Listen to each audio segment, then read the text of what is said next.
New ఇయర్‌కి అప్పటికప్పుడు చేసుకోగలిగే ఒక మంచి కేక్ రెసిపీ. మనం ఇంట్లో ఉండే సామాన్లతోనే మనం ఈ కేక్‌నయితే ప్రిపేర్ చేసుకోవచ్చు. వితిన్ హాఫ్ అన్ అవర్‌లో అయిపోతుంది. ఎటువంటి మనకి మైదా కానీ, పిండి గానీ, వేరే ఇతరత్ర పిండి కానీ యూజ్ చేయకోకుండా ప్రిపేర్ చేసిన ఈ కేక్‌నయితే మీకు షేర్ చేస్తున్నాను. అండ్ మంచి హెల్తీ రెసిపీ ఇది. అండ్ న్యూ ఇయర్‌కే కాదు, పిల్లలకి ఎప్పుడైనా కావాలనిపించినప్పుడు వితిన్ హాఫ్ అన్ అవర్‌లో చేసుకోవచ్చు ఈ రెసిపీనయితే. తప్పకుండా చూసి మీరు కూడా ట్రై చేయండి. అండ్ ఇప్పుడు ఇంకా టైం ఉంది కాబట్టి మీరు కూడా ఇంట్లో ట్రై చేసుకోవచ్చు. ముందుగా నేనైతే ఒక కప్పు ఇది సూజీ రవ్వ తీసుకున్నాను. అదే ఉప్మా రవ్వ. అందులో సేమ్ కప్పుతోటి ఒక కప్పు పాలు తీసుకున్నాను. ఇవి 2 మంచిగా మిక్స్ చేసుకున్నాను. ఇవి మిక్స్ చేసేసి ఒక 10 మినిట్స్ అలా పక్కన పెట్టాలి, నానపెట్టాలి. అండ్ ఆ తర్వాత ఇది నానేలోపు మనం ప్యాన్నయితే ప్రీహీట్ చేసుకుందాం. సో, మీడియం ఫ్లేమ్‌లో ఇలా ఒక పెద్ద మీ ఇంట్లో ఏదైతే పెద్ద గిన్నె ఉంటుందో అలా పెట్టేసేయండి. పెట్టేసి దాని మీద మీడియం ఫ్లేమ్‌లోనైతే ప్రీహీట్ చేసుకోండి. అండ్ తర్వాత మనందరి ఇంట్లో ఇలాంటి స్టాండ్ అయితే ఉంటుంది కదా! స్టాండ్ లేకపోతే కింద సాల్ట్ కానీ అండ్ శాండ్ కానీ పెట్టొచ్చు. ఇసుక కానీ పెట్టొచ్చు. అండ్ పెట్టేసి మీద క్యాప్ పెట్టేస్తే అది ప్రీహీట్ అవుతూ ఉంటుంది. అండ్ ఇప్పుడు మనం ముందుగా నానబెట్టుకున్న సూజీ రవ్వ, పాలు ఆ మిక్స్‌ని మనం అందులో 2 tablespoon of maida or గోధుమ పిండి వేసుకోవచ్చు. నేనైతే నా దగ్గర మల్టీగ్రెయిన్ ఆటా ఉండే గోధుమ పిండి, సో అది వేసుకున్నాను.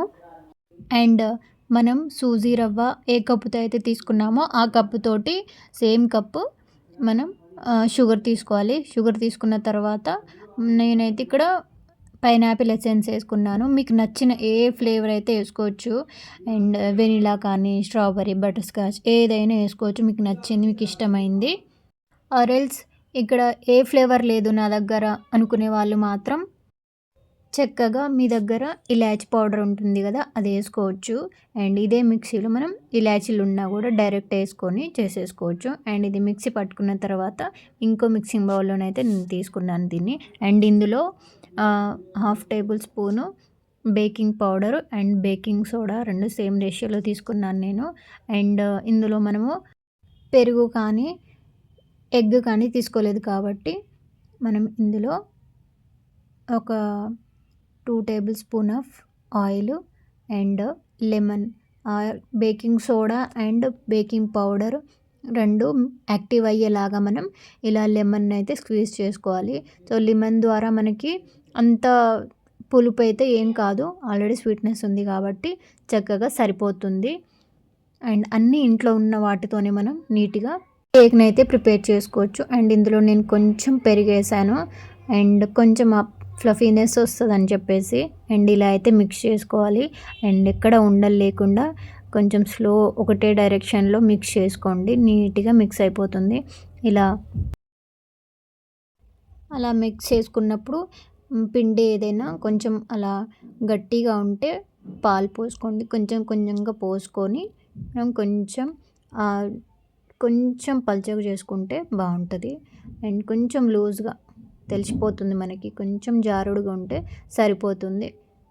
మనం దోశ బ్యాటర్ ఉంటుంది కదా, సేమ్ అలా, మరీ అంత లూజ్ కాదు, కొంచెం థిక్నెస్, మనకి రిబ్బన్ ఫ్లేర్ అంటారు కదా, సో అలా అనమాట. ఇంత జారుడు ఉంటే సరిపోతుంది. చూస్తున్నారు కదా, ఇలా అనమాట. సో ఇంత జారుడు ఉంటే సరిపోతుంది. బ్యాటర్ మిక్సింగ్ అయిపోయింది కదా, ఇప్పుడు మనం బేకింగ్ చేసే గిన్నె ఉంటుంది కదా, అందులో మనం ఆయిల్ ఆర్ బటర్ ఇలా గ్రీస్ చేసుకోవాలన్నమాట. నా దగ్గర బటర్ ఉంది, నేను బటర్ని అయితే ఇలా గ్రీస్ చేసుకుంటున్నాను. ఫస్ట్ అయితే గిన్నె చుట్టూ రాసుకోవాలి. అండ్ ఆ తర్వాత పిండి ఉంటే పిండిని మనం ఇలా చల్లుకొని నీట్గా చుట్టూ పెట్టుకోవాలన్నమాట, చుట్టూ వేసుకోవాలి. అండ్ ఆ తర్వాత ఎక్సెస్ ఉన్న పిండిని మొత్తం తీసేయాలి. నేనైతే ఎలా చూపిస్తున్నానో అలా ఆ విధంగా తీసేయచ్చు. ఇలా ఆ పిండిని మొత్తం ఇలా గిన్నె చుట్టూ తిప్పేస్తే అది నీట్గా బయటకు వచ్చేస్తుంది అనమాట. అంటుకునేదంతా అంటుకొని మిగతాదైతే బయటకు వస్తుంది. అండ్ ఆ తర్వాత బ్యాటర్ని అయితే ఈ బేకింగ్ గిన్నెలో షిఫ్ట్ చేసుకొని మనం బేక్ చేసుకోవడమే. అండ్ ఆ తర్వాత మనం ముందుగా ప్రీహీట్ చేసి పెట్టుకున్న గిన్నెలోకి ఈ గిన్నెనైతే పెట్టేసుకోవాలన్నమాట. అండ్ ముందుగా మనం ఏదైతే మీడియం ఫ్లేమ్లో పెట్టుకున్నామో సేమ్ అదే ఫ్లేమ్లోనే 45 మినిట్స్ వరకు మనం సేమ్ అలాగే ఆ టైంలోనే పెట్టుకోవాలన్నమాట. అండ్ మధ్య మధ్యలో చూడొద్దు, చూసారంటే పొంగదనమాట. అండ్ ఇదైతే చూపిస్తున్నాను నేను. అండ్ నాకైతే ఇలా బేక్ అయింది. అండ్ కేక్ అయితే బేక్ అయిపోయింది కదా. ఇప్పుడు మనం దీని మీదకి విప్పింగ్ క్రీమ్ లాగా మన ఇంట్లోనే సింపుల్గా క్రీమ్ రెడీ చేసుకుందాము. ముందుగా స్టవ్ మీద ప్యాన్ పెట్టి 2 కప్స్ ఆఫ్ మిల్క్ అయితే యాడ్ చేసుకోండి. అది వేడైన తర్వాత అందులో సరిపడంత షుగర్ వేసుకోండి. 3 టేబుల్ స్పూన్ అయితే సరిపోతుంది. అండ్ అందులో మనం 2 టేబుల్ స్పూన్ ఆఫ్ బియ్యపిండిని వేసుకొని అయితే ఇలా దగ్గరగా చేసుకోవాలి. దాన్ని కలుపుతూ ఉండాలి. ఎక్కడ ఉండలు లేకుండా నీట్గా కలిపేసుకొని క్రీమ్ లాగా తయారు చేసుకోవాలి. అండ్ అదే దగ్గర అయిపోతుంది. ఒక 5 మినిట్స్ అలా కలుపుతూ ఉంటే ఇలా క్రీమీ టెక్స్చర్ లాగా అయిపోతుంది. అందులో వెనిలా ఎసెన్స్ వేసుకోండి. అండ్ వేసుకున్న తర్వాత నీట్గా జాగ్రత్త కలిపేసుకొని చల్లారనివ్వండి. అండ్ అది చల్లారాక దాన్ని మిక్సీకి వేసుకుంటే ఇలా క్రీమ్ లాగా రెడీ అయిపోతుంది. అండ్ ఆ క్రీమ్ని మనం మన కేక్ మీదనైతే విప్ చేసుకోవాలన్నమాట. స్ప్రెడ్ చేసుకోవాలి మనకు నచ్చినట్టుగా. అండ్ ఇదైతే నా కేక్ అనమాట. ఇలా స్పాంజ్ వచ్చింది. అండ్ మీకు నచ్చిన షేప్లో అయితే కట్ చేసుకోండి. నేనైతే లైక్ క్యాట్ లాగా అనమాట ఆ షేప్లో కట్ చేశాను. అండ్ లాస్ట్ వరకు చూడండి. అండ్ ఇదైతే నేను ఇంట్లోనే మనం రెడీ చేసుకున్న క్రీమ్ ఇది. చూసారా ఎంత బాగుంది. అండ్ అంతా హెల్తీగా టేస్టీగా ఇంట్లోనే సింపుల్గా రెడీ చేసుకోవచ్చు. వితిన్ హాఫ్ అన్ అవర్లో అయిపోతుంది. ఎటువంటి మిక్సింగ్ లేకుండా అంత హడావిడి లేకుండా చాలా సింపుల్గా ఇంటిలోనే మనం నీట్గా ప్రిపేర్ చేసుకోవచ్చు చాలా హైజీన్గా. అండ్ ఇది ఫస్ట్ లేయర్. అండ్ ఆ తర్వాత నేను ఇందులో పచ్చి కొబ్బరి అయితే వేసుకున్నాను. పచ్చి కొబ్బరి తురుము అయితే ఇలా వేసుకున్నాను మధ్యలో. లేయర్కి నేను 2 లేయర్స్ వేసుకున్నాను.